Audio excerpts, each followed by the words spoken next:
but for the Aston Villa travelling faithful. First time in 8 attempts they win after a Champions League game.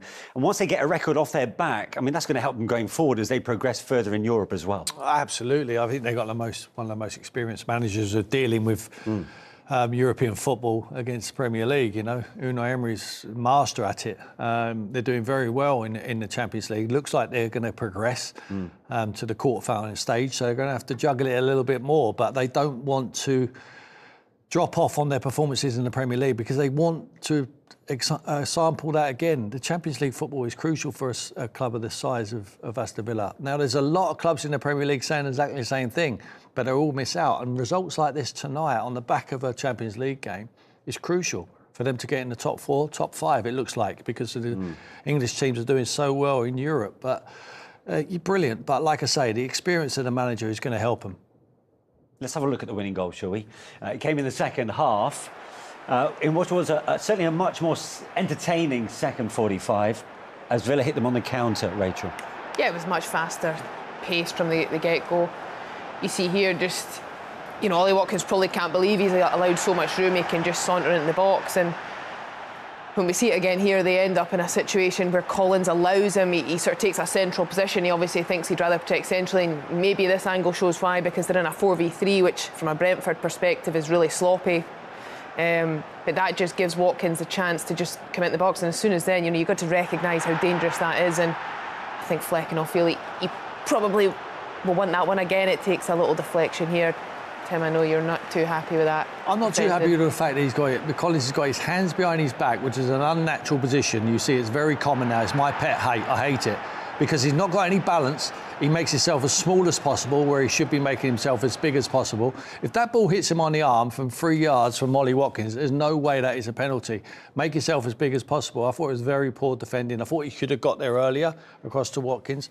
He could have stopped it at source. If you get in contact with him when he's outside the box, then you can make a challenge. As soon as he gets you in the box, I think what he was thinking, Collins, that he can't beat Flecken from there. You know, it was a fairly tight angle. He got lucky because he got a deflected shot and it went past Flecken. As a defender, does it make it harder with your arms behind your back? Yeah, I prefer not to do it. I think there's and obviously understand if they're outstretched, you can be in bother, but I think first and foremost he needs to be closer. You know, he puts his arms behind his back so quickly. That means he's now in a position where he can't adjust at all. You lose the ability to sort of change your balance, and you know, if Watkins faints, you can't then readjust to that either. So for me, I think it's something that defenders probably need to try and avoid, but you can understand why they do it, because nowadays penalties are given so easily if it does come off your hand in any manner. Right, talking of penalties. Now, Brentford had a couple of penalty decisions, and Tim, you're quite strong on it at full time, so let's have a look at both incidents. This first one was a curious one, really. A couple of Villa players almost combining to collide into Sharda here. Matty Cash wins the ball, but I'm not worried about Matty Cash. It's Disasi, he comes in and he absolutely takes out Sharda. Look at his right foot. He takes him out. He's in the penalty area. I don't care if the ball's gone out of play. It does not matter. Matty Cash wins a header and then Disasi just cleans him out. It's a nailed-on penalty. I cannot look. Thomas Frank would be furious as I would be. Yeah. I cannot see any other way that's not a penalty. This is from the match centre. The referee's call of no penalty to Brentford was checked and confirmed by VAR, with it deemed that Cash played the ball before that coming together between Sharda and Disasi. Yeah, he did, but that doesn't mean it's not a penalty. He plays the ball, he heads it out of play, and then Disasi comes and cleans him out. It's not coming together, a shoulder to shoulder. You see the referee making this, you know, when he's slid and he's taking his ankle away. Look at the Brentford players' appeal here. This is the second one. That's a penalty. Yeah, this is the second one. That's the second one. That's a penalty. What's Disasi's right leg on his thigh? Smash there. It's a penalty. It's nailed on. I cannot see any other way that's not a penalty. He got a lot of plaudits in this game, Disasi. He made a couple of fantastic blocks, but he's cost them 2 penalties there, in my opinion, which he's got away with. I think the second one would be harsh. I do. I think Shada's looking for it. There is a coming together. Is he initiating contact? A little bit, I think. I think he wants the contact, so he's sort of preempting it. There's a little bit. I don't think there's enough. The first one's really awkward and uncomfortable. I think the first one, I agree, it's not coming together.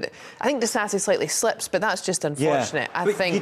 But we have seen incidents of accidental collisions in the penalty box which have led to penalties.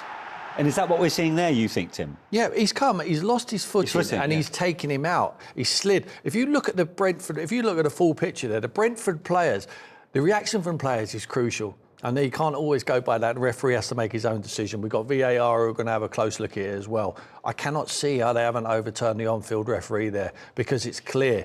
Matty Cash heads the ball. I'm not worried about Matty Cash. Disasi comes in and he takes out Sharda. Takes him out. And he's still in the penalty area. It's nailed on, penalty. It almost epitomised what was a much better showing, really, from Brentford in that second half. They created so many openings, didn't they? They did. They did. They were much more on the front foot. They had a lot of the ball. They started to get, their key players in possession. Damsgaard started to get more involved.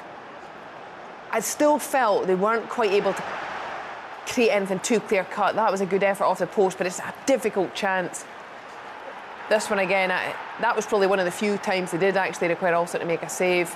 There's a few little scrambles like this, but you see here Villa working really hard, closing up everything, getting bodies in the way, putting your body on the line. Tielemans there doing well, and Brentford were pushing and pushing. They did as much as they could.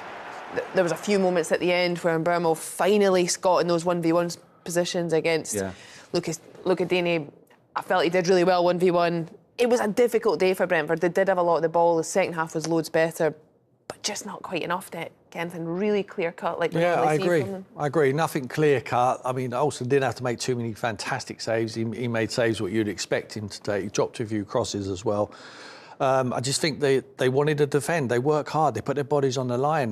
Time and time again, you see Tielemans there with a couple of blocks, wanting to keep a clean sheet, wanting to take maximum points so they could push towards Champions League for next year. They know they love the Champions League experience and they want to experience it again next year. So you have to give them credit as a team for protecting their goal. And that's what they did today. But I thought they got away with it on a couple of occasions. They've got 3 avenues still to get to Europe, Aston Villa. Yeah. Clearly, they're still in the Champions League, the FA Cup, and of course the league placing as well. Yeah, they're fighting on all fronts, and is that the minimum for them, isn't it? It's the minimum.